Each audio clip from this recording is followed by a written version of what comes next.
वंदे मातरम, वंदे मातरम. आवाज येत नाही. वंदे मातरम. धन्यवाद. बहुतांशांना माझा पोशाख बघून त्यांनी ओळखलंच असेल की मी कोण आहे, पण तरी सुद्धा कार्यक्रमाच्या औपचारिकतेसाठी म्हणून मी स्वतःचा परिचय करून देतो. तर माझं नाव विनायक दामोदर सावरकर. तुम्ही सर्वजण मला विदा सावरकर, वीर सावरकर, स्वातंत्र्यवीर सावरकर या नावाने ओळखत असाल. माझे ज्येष्ठ बंधू श्री बाबाराव सावरकर हे मला तात्या ह्या नावाने हाक मारायचे. त्यामुळे अनेक लोक मला तात्याराव ह्या नावाने देखील बोलवू लागले. मी एक स्वातंत्र्यवीर राहण्याऐवजी अजून काही गोष्टी आहेत या बाबतीत माझी उपलब्धी आहे असंही म्हणण्यास हरकत नाही. तर बेबाक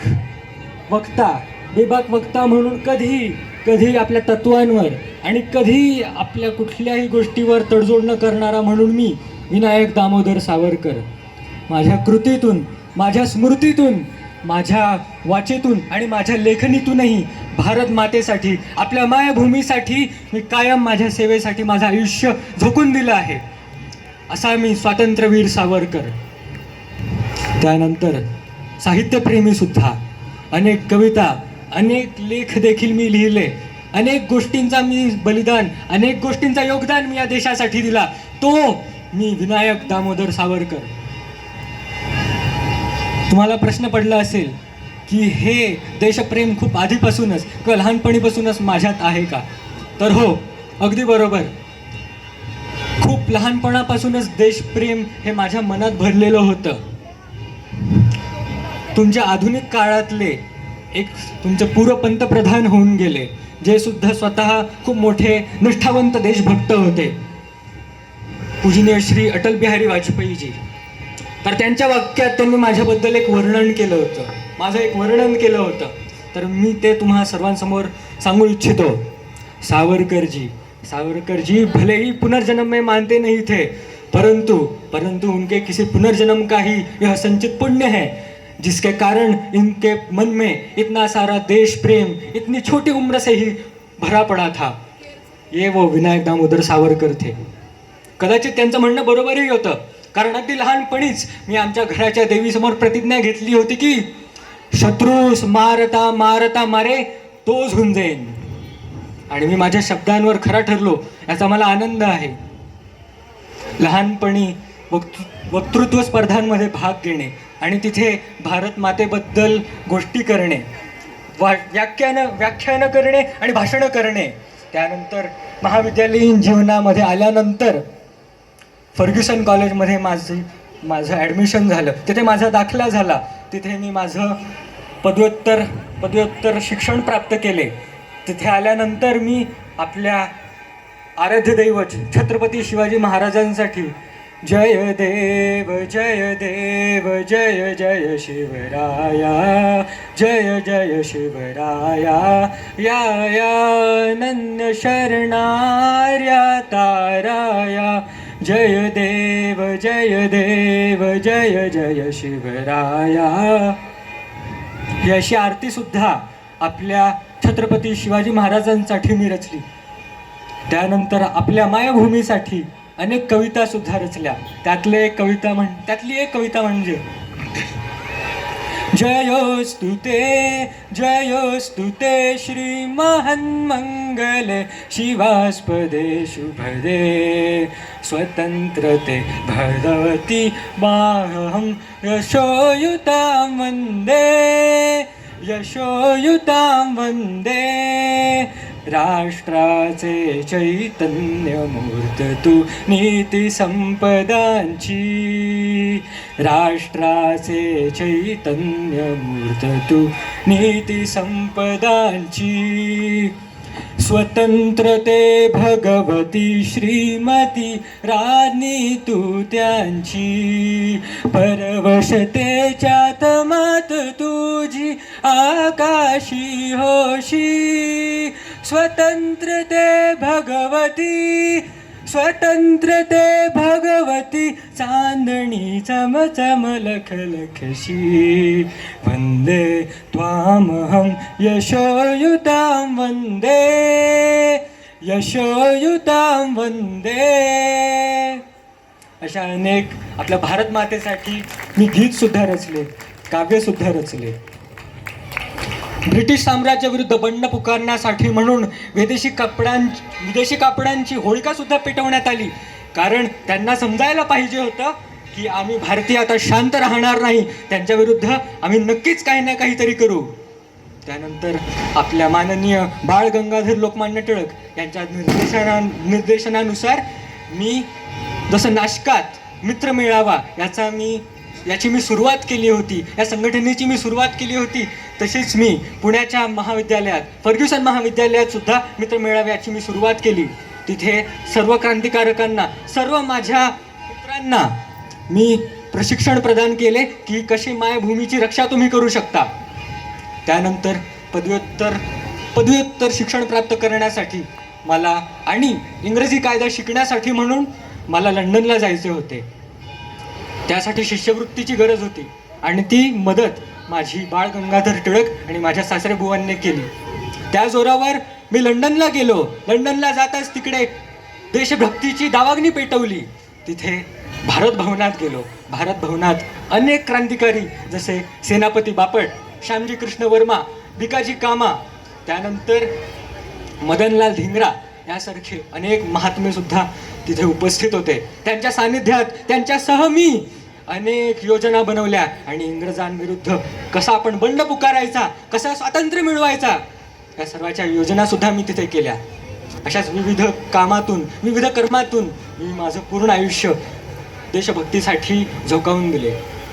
बरं, मला एक सांगायला आवडेल, त्या दरम्यान गांधींचा जो अहिंसावादी त्यांचा जो अहिंसेचा जो मार्ग होता तो खूप प्रचलित होता.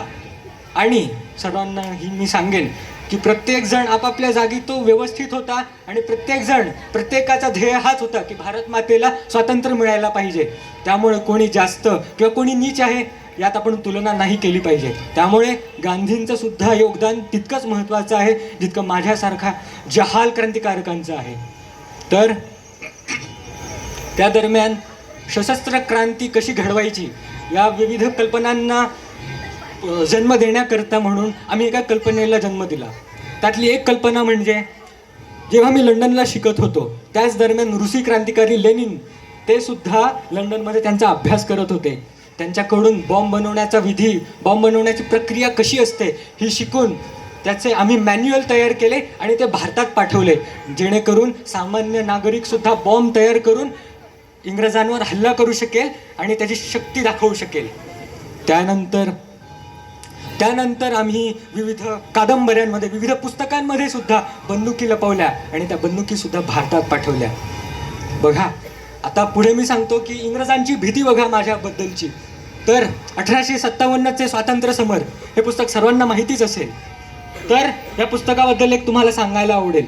ह्या पुस्तकाची रचना मी ह्यासाठीच केली होती कारण मला माझ्या देशवासियांना हे सांगायचं होतं की 1857चा जो युद्ध झाला होता तो युद्ध आपला स्वातंत्र्याचा पहिला युद्ध होता आणि आपल्या भारतीयांना प्रेरणा मिळावी की आपण इंग्रजांविरुद्ध आधीही लढलो आहोत आणि यापुढेही लढू शकतो, ही प्रेरणा म्हणून या पुस्तकाची मी रचना केली होती. पण इंग्रजांची भीती मी सांगतो तुम्हाला, हे पुस्तक असं पहिलं पुस्तक असेल आणि कदाचित एकमेव पुस्तक असेल जे प्रकाशित होण्याच्या आधीच त्याच्यावर निर्बंध लावण्यात आले. म्हणजे किती ती भीती. त्यांना माहीत होतं हे पुस्तक जर प्रत्येकाकडे पोहोचले, जगभरात सगळीकडे पोहोचले तर त्यांचं सत्य सर्वांसमोर उघडकीस होणार. त्या भीतीपायी त्यांनी ते सर्व पुस्तकं जिथे जिथे प्रकाशित होणार होती त्या आधीच त्यावरती निर्बंध लावले. आणि जे पुस्तकं आम्ही अगदी गुप्तरित्या ज्या आम्ही भारतात पाठवल्या होत्या, ज्या लोकांकडे त्या पुस्तकं होती त्या लोकांना सुद्धा कैद करण्यात आले. बघा, स्वातंत्र्य मिळवण्यासाठी काय काय बलिदान द्यावे लागले लोकांना. बघा, त्यानंतर मी लंडनला येत होतो. फ्रान्सला काही कामासाठी मी मॅडम भिकाजी कामा यांना भेटायला गेलो होतो आणि देशासाठीच काहीतरी योजना बनवण्याची आमची तयारी होती.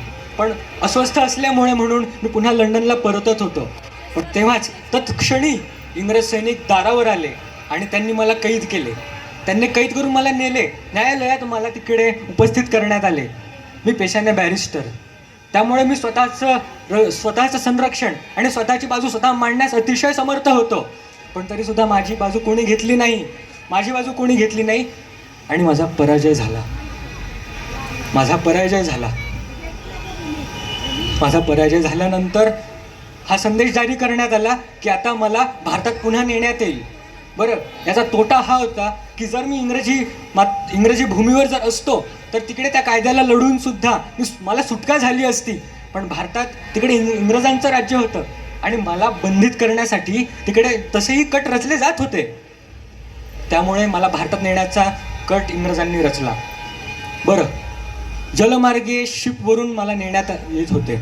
मी भिकाजी कामांना कळवले होते की फ्रान्सच्या तटावर शिप थांबणार आहे, तर कृपया तुम्ही मला सोडवण्याचा काहीतरी प्रयत्न करा, म्हणजे इथून सुटून मला देशासाठी काहीतरी करता येईल आणि मी एकाच जागी स्थगित राहणार नाही. मी तेव्हाच जेव्हा शिप फ्रान्सच्या तटापर्यंत पोहोचत होती तेव्हा समुद्रात उडी मारली आणि पोहत फ्रान्सच्या तटावर आलो. माझ्या मागे सैनिकही होते, त्यामुळे धावत मला तिथे फ्रान्सचे काही अधिकारी दिसले. त्या अधिकाऱ्यांपाशी मी गेलो आणि त्यांना विनवणी केली की कृपया मला बंधक बनवून घ्या, कारण हे इंग्रज माझ्या मागे लागले आहेत आणि मला इथून सुटका हवी आहे. पण इथेही मी पराभूत झालो. इंग्रजी सैनिकांनी मला पकडून घेतले आणि मला पुन्हा शिपमध्ये बसवल्यानंतर मला भारत भूमीमध्ये नेण्यात आले.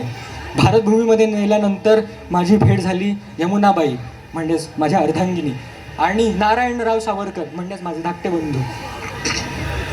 त्यांच्याशी भेट झाल्यानंतर माझ्या विरुद्ध एक निर्णय सुनावण्यात आला की मला 2 जन्मठेपी देण्यात येत आहेत.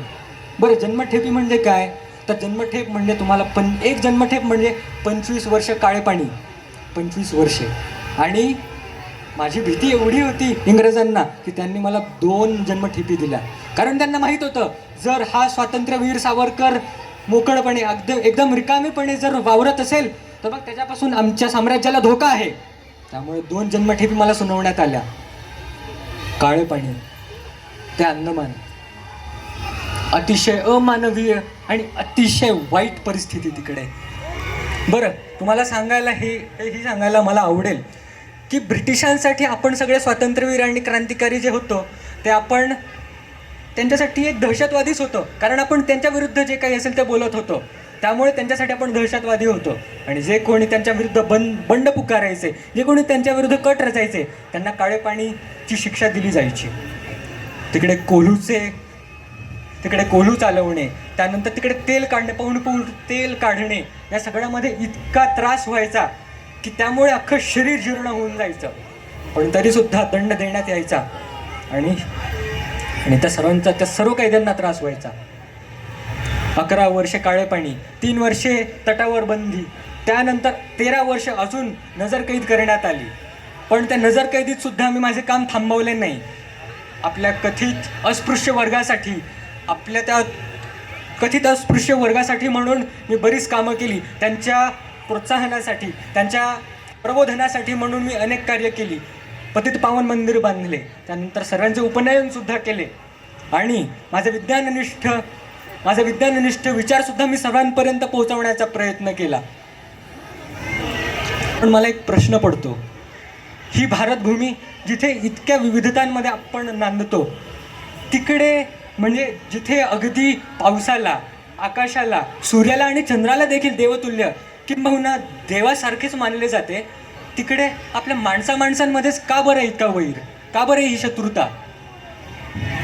मला हा प्रश्न नाही का पडत? मला पडतो. म्हणूनच माझं हे म्हणणं आहे, हिंदूंनो, जागे व्हा, जागरूक व्हा आणि लक्षात ठेवा, तुम्ही एकजूट न राहिल्यामुळेच हे बाह्य आक्रांत आपल्यावर हल्ला करतात आणि आपल्यावर राज्य करतात. त्यामुळे अजूनही वेळ आहे. मी म्हणतो, देहाकडून देवाकडे जाताना मध्ये देश लागतो आणि ह्या देशाचे आपण देणे लागतो. त्यामुळे एकजूट राहा, संघटित राहा. जय हिंद, जय भारत.